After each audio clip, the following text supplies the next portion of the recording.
Nama saya Mufli Ahmad Syauqi dengan NIM 210906006 dengan bentuk tugas monolog yang berjudul Struktur Sosial dan Sistem Politik Batak Toba hingga 1945. Indonesia adalah negara multikultural yang memiliki 1340 suku bangsa.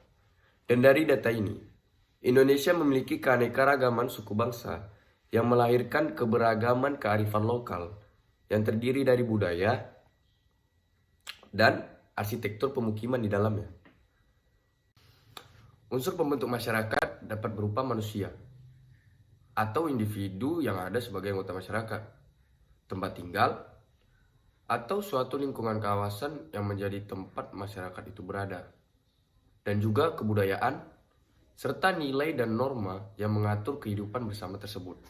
Struktur sosial dipahami sebagai suatu bangunan sosial yang terdiri dari berbagai unsur pembentuk masyarakat. Unsur-unsur tersebut saling berhubungan satu dengan yang lain dan fungsional. Artinya, ketika ada perubahan salah satu unsur, maka unsur yang lain akan ikut mengalami perubahan itu juga. Struktur sosial suatu masyarakat sesungguhnya merupakan proses sosial dan alamiah yang berlangsung dalam waktu yang sangat panjang. Jadi, struktur sosial dalam suatu masyarakat sebenarnya akan memiliki beberapa fungsi.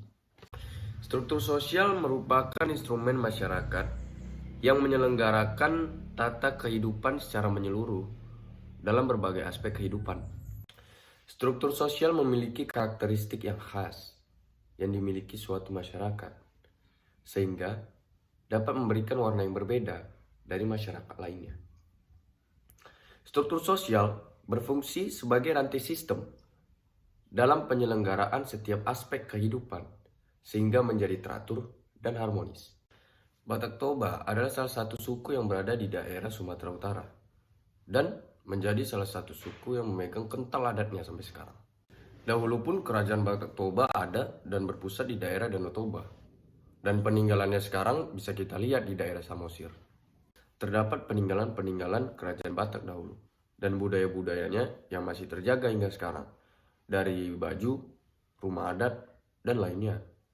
Secara garis politik, suku Batak Toba juga sudah melakukan kegiatan politik dari dahulu kala, dengan pengandaian yang lebih mudah, yaitu dari kerajaan Batak itu sendiri, yang merupakan representasi dari politik dari Batak Toba. Dan juga secara struktur merujuk pada pola interaksi tertentu, yang kurang lebih tetap dan mantap, yang terdiri dari jaringan relasi-relasi sosial hierarkis dan pembagian kerja, serta dilandasi oleh kaidah-kaidah, peraturan-peraturan, dan nilai-nilai sosial budaya.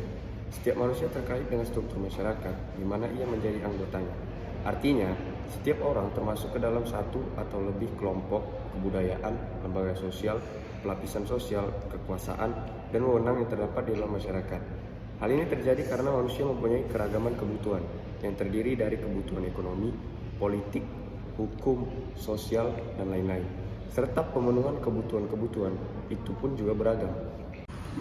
Untuk memenuhinya, manusia memerlukan interaksi sosial dengan pihak lain atau lembaga yang menyediakannya. Interaksi sosial merupakan salah satu wujud dari sifat manusia yang hidup bermasyarakat. Sebagai anggota masyarakat, manusia tertata dalam struktur sosial atau jaringan unsur-unsur sosial yang ada dalam masyarakat.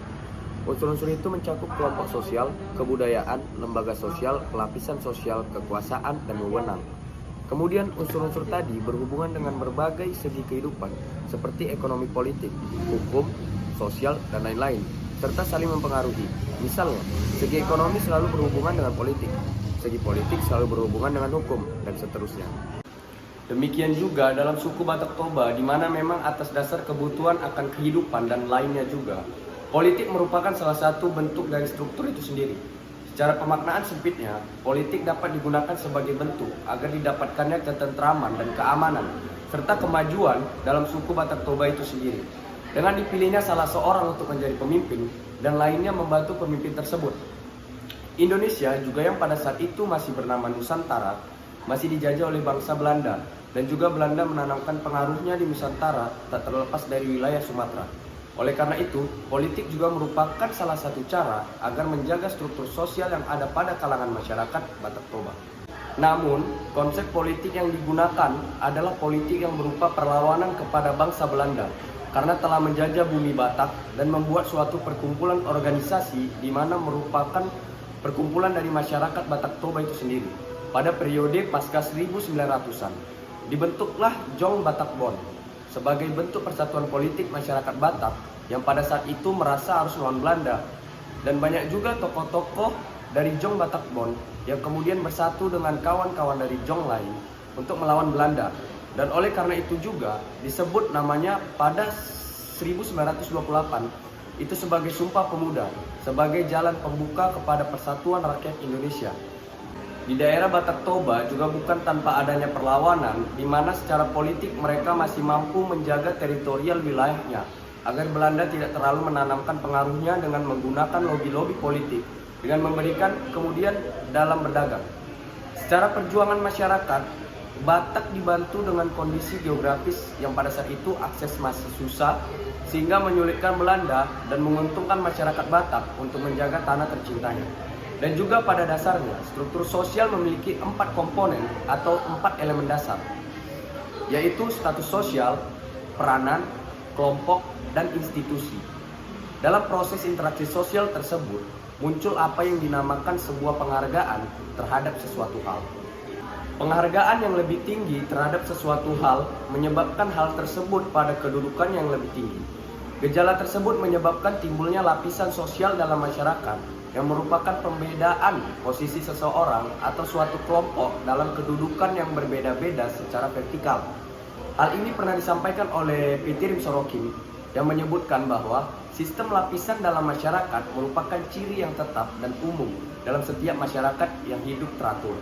Siapa yang memiliki sesuatu yang berharga dalam jumlah banyak dianggap oleh masyarakat mempunyai kedudukan dalam lapisan atas.